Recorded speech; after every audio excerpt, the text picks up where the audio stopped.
right, so we have a 7-year-old female. She's here for just routine exam, no visual complaints. Her medical history, so she's pre-diabetic, has hypertension, surgical history. She's had a hysterectomy, tonsillectomy, and her wisdom teeth taken out. Systemic meds only ACTZ 12.5 milligrams. Vision in the right eyes 20/20 and 20/40 in the left. Ocular histories, she had cataract surgery in both eyes, with PCO in both eyes as well. Okay, fundus photo of the left eye, medial clear nerve. I think it's artifactually maybe a little bit pale on the temporal side, but the cuspidus looks like 0.45. Vessels are normal. Periphery, supratemporal. There's this well demarcated bullous appearance of the retina that looks schisis like.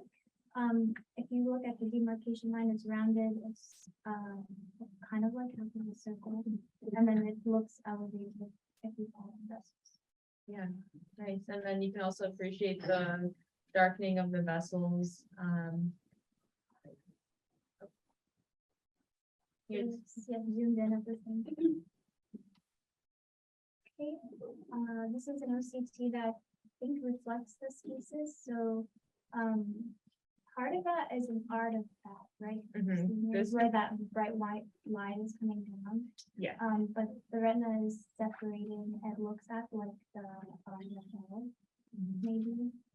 Yeah, it's hard to see, and I wanted to ask Dr. Cohen too, but it's hard to appreciate exactly where the area that's lifted starts from. But yeah, I would say maybe like inner retinal layers, if anything, the RNFL.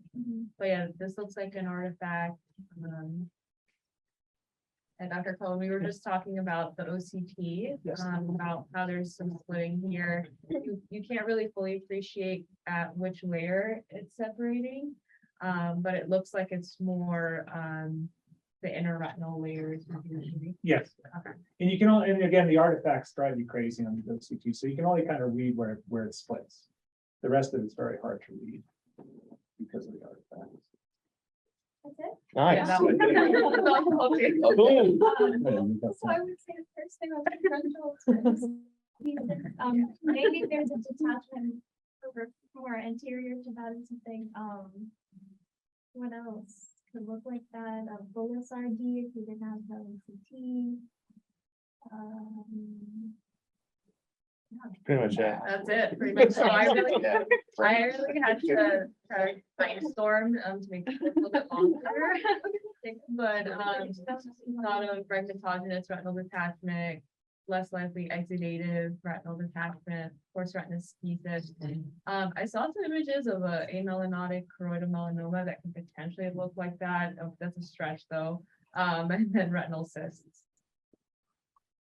So retinoschisis, the suffix schisis actually means splitting or cleaving. There's broken down into two categories. There's the senile or degenerative type of retinoschisis and the X-linked or juvenile type. So we'll talk about the senile just because that's what our patient had. So it further breaks down into two categories. There's a typical degeneration, and the splitting occurs usually in the outer plexiform layer. And this elevation is usually more shallow in comparison to the reticular degeneration, where the splitting happens in the nerve fiber layer. And this one is the more bullous, typical appearing one that we saw. A good mnemonic for that is torn. So T for typical, O for outer plexiform layer, R is reticular in the nerve fiber layer. So prevalence of senile retinoschisis, it's about 5% of patients above the age 20, and it's actually more prevalent in hyperopic patients. And that's in contrast to patients with retinal detachments, where it's more common in myopic patients. The pathology is described to be a microcystoid degeneration of the retina, and it has splitting of the retinal inner and outer layers with complete loss of visual function in the affected area. So these patients are typically asymptomatic, like our patient. They won't notice a visual field defect. And signs of this is it's usually bilateral in 80%, and typically a smooth dome-shaped immobile elevation of the retina, where mostly happens intertemporally. And that's in contrast with our patient who had it in one eye and it was supratemporal. So that's what was unique about our case. Yeah, which can be really stressful. It's hard, those cases, OCT has been very helpful on this. I remember when I first started practice with Dr. Hammer ages ago, I was about to take some of the surgery. And he looked, he goes, I think that's retinoschisis. I thought, it's not in the right place. It doesn't, he said, no. So we watched it, it was. Yeah. So, and the distinction of the two subcategories of typical and reticular types is difficult to do clinically. It's usually by OCT. Any reason for the higher prevalence in hyperopic patients? I didn't find anything specifically as to why it's more common in hyperopic. It's the way, it's when the eye forms, right? So it's, yeah, I'm not sure about that. So complications of senile retinoschisis, you worry about outer wall breaks. And this occurs in about 10 to 27% of patients with schisis.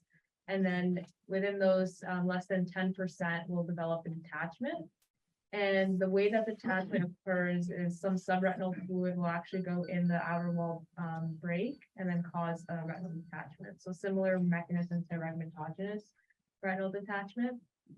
And these complications are uncommon, but I found that it's more likely to occur with the reticular form. I'm not exactly sure why, but something to keep in mind.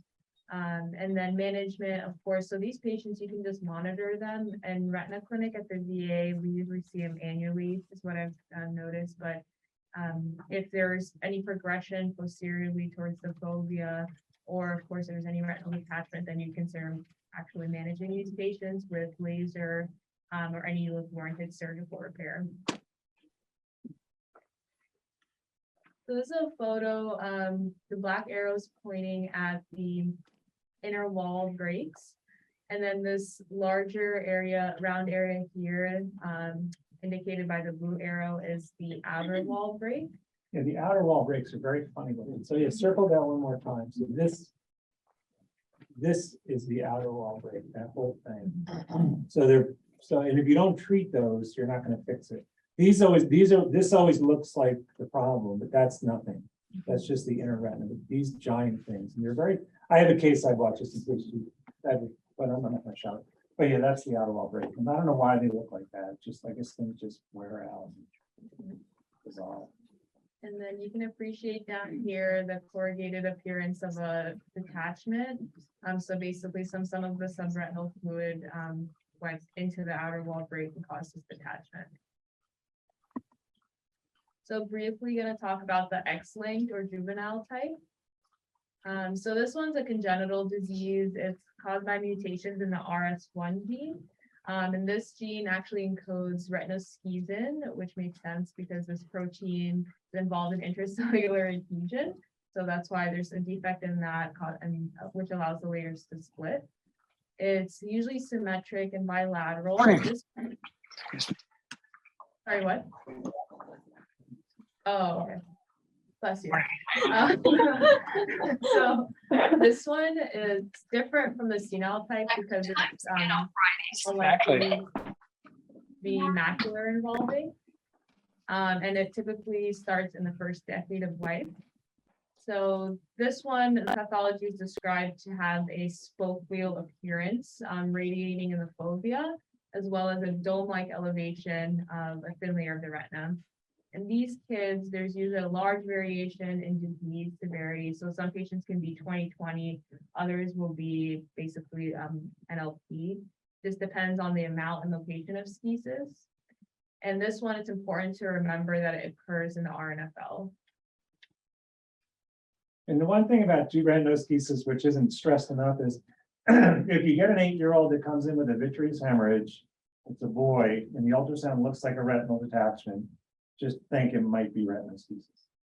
Because I've seen that. I kept somebody else from another retina person who was just about to go to surgery. I was like, and then we did the other eye. Now you got the OCT.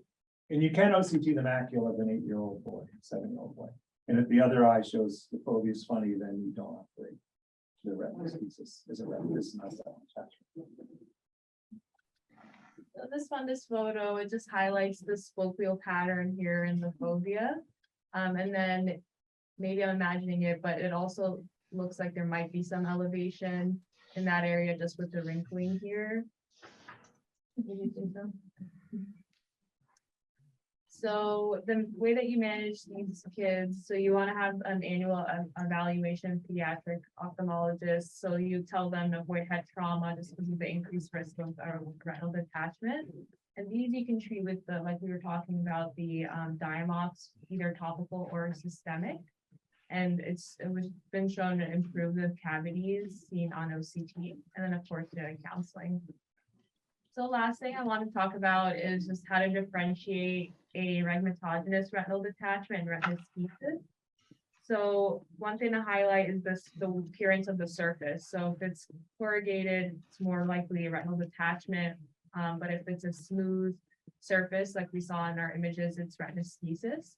If there's presence of heme or pigment, it's more likely a detachment, and then typically absent with retinoschisis. And then the scotoma, we talked about it earlier, but the retinal detachment scotoma is usually relative. And that means that if you're doing a Humphrey visual field test, if the light that you shine in their eyes, if you increase the intensity, they eventually will be able to see it, versus in retinoschisis, regardless of the intensity of light, they will not see the light. And this has to do with the mechanism. So if in retinoschisis, you actually have a disruption in the connection of the layers. So the signal isn't able to transmit through the retina, through the optic nerve, obviously back to the brain. But with retinal detachment, the integrity of the retinal layers are intact, but it's the entire retina just lifted off the RPE. So and then reaction to laser. The retinal detachment, it won't take in that just because it's usually associated with subretinal fluid, which will just scatter light. So it won't take the energy from the laser. But the retinoschisis typically is not associated with subretinal fluid, so the laser won't take. And then if you guys end up in a field where you're lasering retinal tears, that non-reaction to laser and retinal detachment is important, because I've had people call me and say, I can't get the laser take, or they send the patient over, so I laser, but I can't get the laser to take. And that's usually because there's a little detachment, which can be very hard to see. So, I mean, I'll be treating people and I'm thinking, oh God, and then I just gotta work my way out. And then it's too far, you stop. It's like, we gotta do surgery, but usually I'm not that bad. But typically, sometimes a small cup of fluid, you won't notice, you just kind of march your way out with the laser, you get taken and go around it. The absences of a laser take is due to the fact that the retina is lifted away from the RPE. The RPE is what absorbs the laser energy, and it generates heat. And then the retina turns white from that heat. But if there's no retinal layer in contact with the RPE, there's nothing to turn white. And that's why you don't get a reaction to the laser. It's not that the light is scattered. The layers are separated. There's no development there. It's different than what you stated. You may have read that, but it's not that. I had an interesting case of retinoschisis once, which I didn't diagnose properly, and I thought it was a detachment, and I took them to surgery. And so as part of surgery, you do cryopexy to what you think might be a retinal tear. So, this was a very complex looking retinal detachment. So I put in the spot of cryopexy, and lo and behold, I got a take right away against the choroid. In other words, it wasn't an elevated take around elevated tissue. And I said, that's weird. I shouldn't get that in the detachment. And then I thought a minute and I realized, oh, this child has retinoschisis. So knowledge of things sometimes gets useful at the oddest time. But I stopped the surgery and I was delighted to be able to diagnose this poor patient with an inoperable condition, but at least I didn't proceed to blind at least one of his eyes by doing a useless surgery. So the information is valuable, but it's more to an advanced retinal specialist than it is to you guys, but it is nice to know. Nice. Oh, that's all I have. Also, I think in retinoschisis, you wouldn't necessarily see a pigment demarcation line. That's more indicative of a retinal detachment. I Oh, would, that's a big one. Yeah, that should be another line on your grant. No. Yeah, so, demarcation. yeah, you might. I think the one in ours was more of an artifact from the bubble, just the way the light was reflecting around the bubble. I don't think that was a true demarcation line. This one. Yeah, it's not. just the way the light shines around it. It just kind of looks like that. It does look like that. And the other thing, if you do see retinoschisis, actually, okay, real quick, are we still sharing? Okay, I bought a case just in case in case we were talking about asymptomatic attachments. This is a lady I just saw yesterday in 1 year follow-up. She's an optician. She worked for an ophthalmologist. She was followed since 2013 for a problem in the right eye, which kind of took the pressure off me. And this is her right eye. So she does have, you see that thing? I'm pretty sure that's I couldn't get the OCT. I think that's an outer retinal hole in a retinoschisis, I think. But if you look at her, and then she's got a detachment, but if you look at it, it's kind of the pigment. If you have a retinoschisis shouldn't cause any change to the RPE at all. But if you have a retinoschisis retinal detachment, you get these RPE changes, which are kind of subtle. And then I have the follow-up on her. This is a year. So this is an example of one that doesn't change. So anyway, I thought that just to get you talking about asymptomatic. So the top and bottom are a year Yeah, apart. those are a year apart. If anything, it looks slightly better, but it's just, I've been following her and she just kind of goes up and down a little, but she's not progressing. And there's no demarcation, but she has I think she has a retinoschisis attachment. I just didn't get a scan out far.